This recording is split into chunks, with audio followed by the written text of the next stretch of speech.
The main problem is the sudden declaration of the strike by the truckers.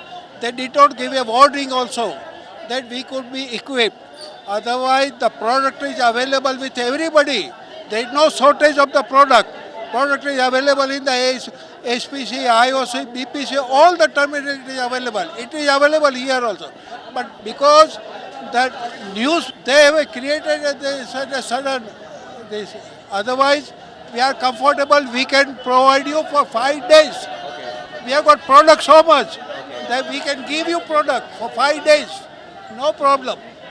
But because of this declaration of this sudden declaration, this public has gone panic. We cannot control it. Okay, and the customer also they don't pay even. They take the product and they go away also.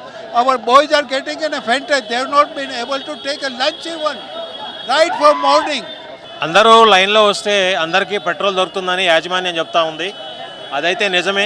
Petrol బంక్లో పనిచేసే వాళ్ళు కూడా డబ్బులు తీసుకోవాలి, petrol కూడా కరెక్ట్గా కొట్టాలి. వాళ్ళు నిదానంగా అయితే చేయగలుగుతారు. ఒకరి మీద ఒకరు ఇట్లా తోసుకొని రావటం వల్ల డబ్బులు లాస్ అవుతున్నారు. అది బంక్ ఓనరు వాళ్ళ శాలరీస్లో కట్ చేస్తాడు అనే భయంతో వాళ్ళు ఉన్నారు.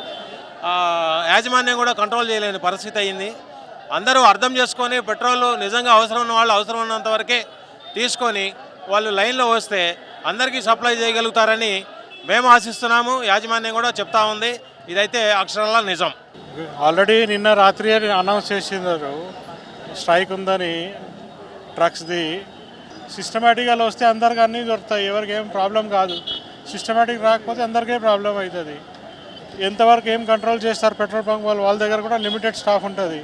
కొంచెం పోలీస్ వాళ్ళు వాళ్ళకి ప్రొటెక్షన్ ఇచ్చి కొంచెం సిస్టమేటిక్గా మెయింటైన్ చేస్తే అందరు ప్రాబ్లం సాల్వ్ అవుతుంది. ఇప్పుడు స్ట్రైక్ మీద పోతే ఎవరికైనా ఇబ్బంది అవుతుందని జనాలు బండిలో వేయించుకుంటారు అంతే, ఇంకంతగానో ఏం లేదు.